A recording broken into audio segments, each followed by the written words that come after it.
স্মরণকালের ভয়াবহ ইসরায়েলি হামলায় লেবাননে 254 জনের মৃত্যু, 10 মিনিটে শতাধিক স্থাপনায় হামলার দাবি তেল আবিবের।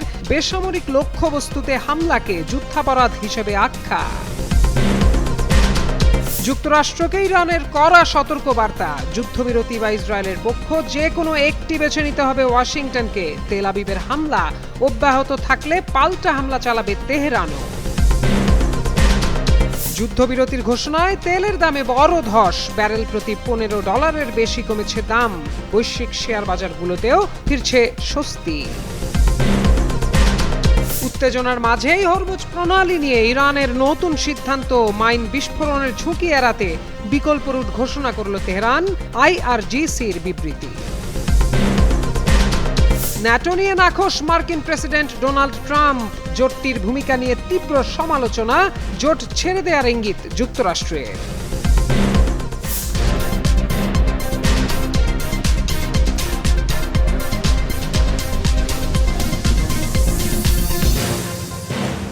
যুক্তরাষ্ট্র ও ইরান উভয়ই যুদ্ধবিরতিতে সম্মত হলেও যেন বাঁধ সাধল ইসরায়েল। যুদ্ধবিরতিতে ইরানের দেয়া শর্তগুলো মেনে নিলেও লেবানন জুড়ে হামলা বন্ধ রাখার শর্তটি প্রত্যাখ্যান করে তেল আবিব। তারা জানায় ইসরায়েল লেবাননে হামলা অব্যাহত রাখবে। তারই প্রেক্ষিতে এবার লেবানন জুড়ে ভয়াবহ হামলা চালিয়েছে ইসরায়েল। বুধবার বৈরুতের দক্ষিণাঞ্চলীয় উপশহরগুলোতে হামলা চালায় তেল আবিব। তাদের দাবি 10 মিনিটেরও কম সময়ে 100টি স্থানে হামলা চালানো হয়েছে। এর আগে ইসরায়েলি বাহিনী দক্ষিণ লেবাননের সাফাদ আল বাত্তিক, মাজদাল সেলেম, চাকরা এবং খেরবেত সেলেম শহরে বোমা হামলা চালায়। লেবাননের ইতিহাসে ভয়ঙ্কর এ হামলায় অন্তত 254 জনের প্রাণ গেছে বলে জানিয়েছে কাতার ভিত্তিক সংবাদ মাধ্যম আল জাজিরা। এছাড়াও হামলায় অন্তত 1165 জন আহতের খবর দিয়েছে দেশটির সিভিল ডিফেন্স।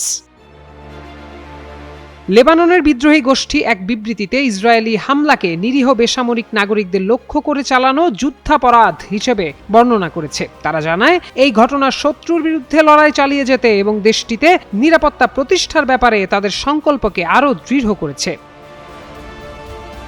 জাতিসংঘ মহাসচিব আন্তোনিও গুতেরেস এক বিবৃতিতে লেবানন জুড়ে ইসরায়েলের ব্যাপক হামলায় শিশুসহ শত শত বেসামরিক নাগরিক নিহত ও আহত হওয়ার ঘটনায় তীব্র নিন্দা জানিয়েছেন। সকল পক্ষকে অবিলম্বে শত্রুতা বন্ধ করার আহ্বান জানান তিনি।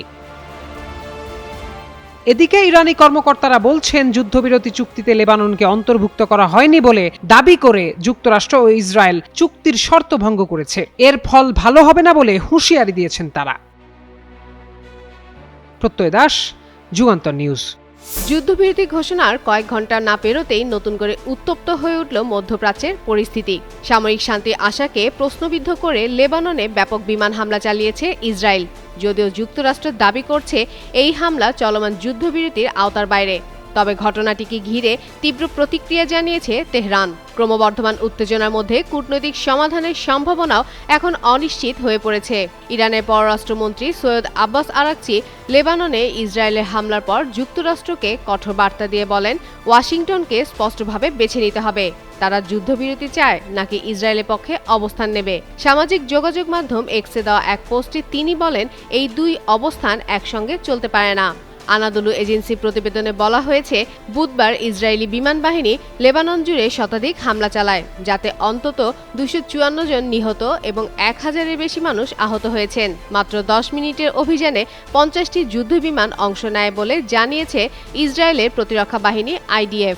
ঘনবসতিপূর্ণ এলাকায় হামলার কারণে হতাহতের সংখ্যা দ্রুত বাড়ছে, হাসপাতালগুলোতে চাপ বেড়েছে এবং উদ্ধার কাজও ব্যাহত হচ্ছে। এই অবস্থায় ইরান ইঙ্গিত দিয়েছে, হামলা অব্যাহত থাকলে তারা যুক্তরাষ্ট্রের সঙ্গে সাম্প্রতিক যুদ্ধবিরতি থেকে সরে আসতে পারে। পরিস্থিতি কোন দিকে মোড় নেয় এখন সেই দিকেই নজর আন্তর্জাতিক মহলের। যুক্তরাষ্ট্র ও ইরানের মধ্যে 2 সপ্তাহের যুদ্ধবিরতি এবং কৌশলগত গুরুত্বপূর্ণ হরমুজ প্রণালী সাময়িকভাবে খুলে দেওয়ার ঘোষণায় বিশ্ববাজারে জ্বালানি তেলের দামে বড় ধস নেমেছে। একই সঙ্গে বৈশ্বিক শেয়ার বাজারগুলোতে স্বস্তি ফিরে এসেছে। সূচকগুলোর ব্যাপক উত্থান ঘটেছে বলেও জানিয়েছে সংবাদ মাধ্যম দ্য গার্ডিয়ান। যুদ্ধবিরতির খবর আসার পরপরই বিশ্ববাজারে ব্রেন্ট ক্রুড তেলের দাম ব্যারেল প্রতি $15 বেশি কমে গেছে। বর্তমানে বিশ্ববাজারে জ্বালানি তেলের দাম $93.82 লেনদেন হচ্ছে। এছাড়া এশীয় বাজারে লেনদেনের এক পর্যায়ে তেলের দাম কমে সর্বনিম্ন $91.60 পৌঁছেছিল, তবে বর্তমানে তা কিছুটা বেড়ে $93.82 লেনদেন হচ্ছে। এদিকে যুদ্ধবিরতির ঘোষণায় বিনিয়োগকারীদের মধ্যে আত্মবিশ্বাস ফিরে আসায় বিশ্বের বড় বড় শেয়ার বাজারগুলোতে বড় ধরনের উত্থান দেখা গেছে। জাপানের প্রধান শেয়ার বাজার নিক্কেইতে 225 সূচক 5.45% বেড়েছে এবং দক্ষিণ কোরিয়ার প্রধান শেয়ার বাজার কোসপিতে সূচক বেড়েছে 7.7% এবং অস্ট্রেলিয়ার শেয়ার বাজারে বেড়েছে 2.55%। এছাড়া হংকংয়ের প্রধান শেয়ার বাজার হাংসেংয়ে 3% এবং চীনের প্রধান শেয়ার বাজার শেনসেন কম্পোজিট সূচক 4% বেড়েছে। এছাড়া ইউরোপের বাজারগুলোতেও ব্যাপক উত্থান দেখা গেছে। বুধবার সকালে ব্রিটেনের প্রধান শেয়ার বাজার সূচক অর্থাৎ শেয়ার বাজারের একটি নির্দিষ্ট অংশ FTSE-তে 2.6% বেড়েছে। জার্মানের প্রধান শেয়ার বাজার সূচক ড্যাক্স 5.2% এবং ফ্রান্সের প্রধান শেয়ার বাজার CAC 4.45% বৃদ্ধি পেয়েছে। এদিকে যুক্তরাজ্যের শেয়ার বাজারের বিশেষজ্ঞ হারগিভস ল্যান্সডাউন বলেন, এই যুদ্ধবিরতি ডোনাল্ড ট্রাম্পকে একটি সম্মানজনক প্রস্থানের পথ দেখিয়েছে এবং তাৎক্ষণিক উত্তেজনার ঝুঁকি কমিয়েছে। তবে শেয়ার বাজারের কিছু বিশেষজ্ঞ বলছেন তারা এখনই পুরোপুরি আশ্বস্ত হতে পারছে না। রয়টার্সকে দেওয়া বিবৃতিতে তারা জানায়, হরমুজ প্রণালী আক্রমণের সিদ্ধান্ত নেওয়ার আগে তারা নিরাপত্তা পরিস্থিতি নিবিড়ভাবে পর্যবেক্ষণ করবে এবং আপাতত সতর্ক অবস্থান বজায় রাখবে।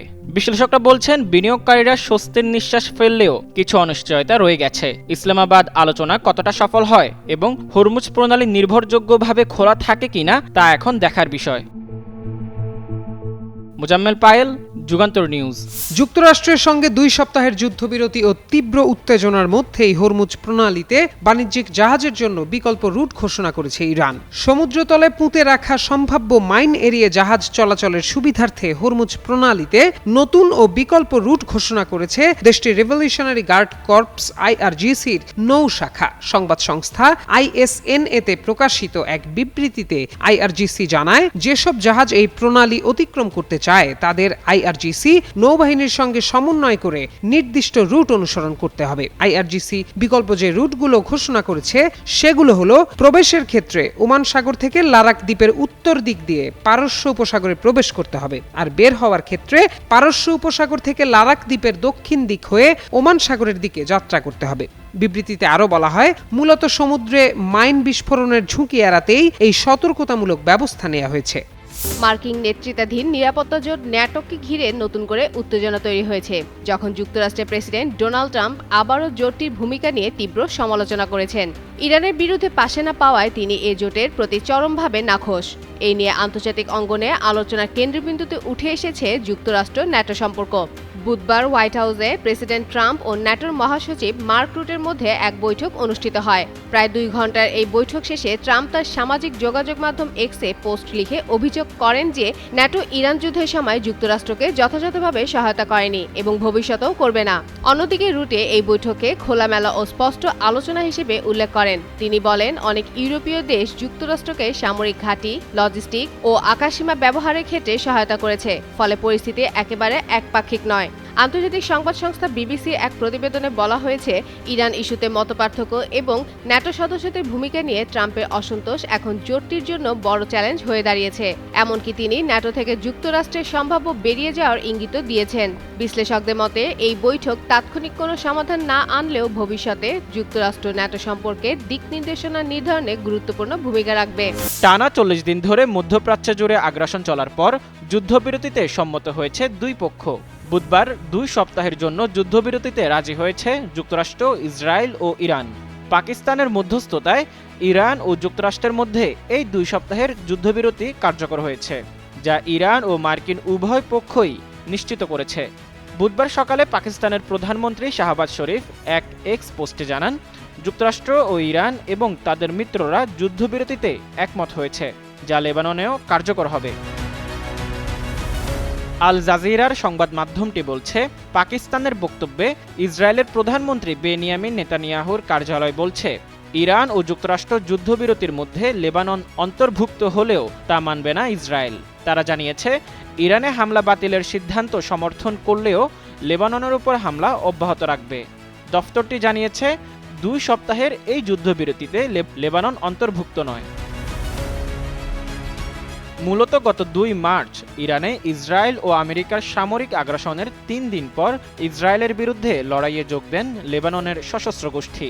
গোষ্ঠীটি তখন জানায়, যুদ্ধবিরতি লঙ্ঘন করে 2024 সালের নভেম্বর থেকে লেবাননে ইসরায়েলের অব্যাহত হামলা এবং ইরানের সর্বোচ্চ নেতা আয়াতুল্লাহ আলী খামেনির হত্যার প্রতিশোধ নিতে এই হামলা চালানো হচ্ছে। লেবানন কর্তৃপক্ষের মতে, গত 2 মার্চ থেকে লেবাননে ইসরায়েলি হামলায় 1500 জনেরও বেশি মানুষ নিহত এবং 12 লাখেরও বেশি মানুষ বাস্তুচ্যুত হয়েছেন।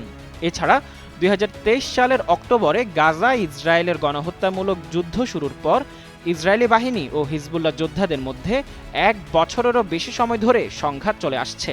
পরে এই সংঘাত বন্ধের জন্য ইসরায়েল ও লেবাননের মধ্যে একটি যুদ্ধবিরতির চুক্তি হয়। লেবাননের সশস্ত্র গোষ্ঠী সেই চুক্তি মানলেও ইসরায়েল তা ভঙ্গ করে নতুন করে লেবাননে বিমান হামলা চালায়। এদিকে টাইমস অব ইসরায়েলের প্রতিবেদনে বলা হয়েছে, ইসরায়েল ট্রাম্পের এই সাময়িক হামলা স্থগিতের সিদ্ধান্তকে সমর্থন করে, তবে তা কিছু নির্দিষ্ট শর্ত সাপেক্ষে।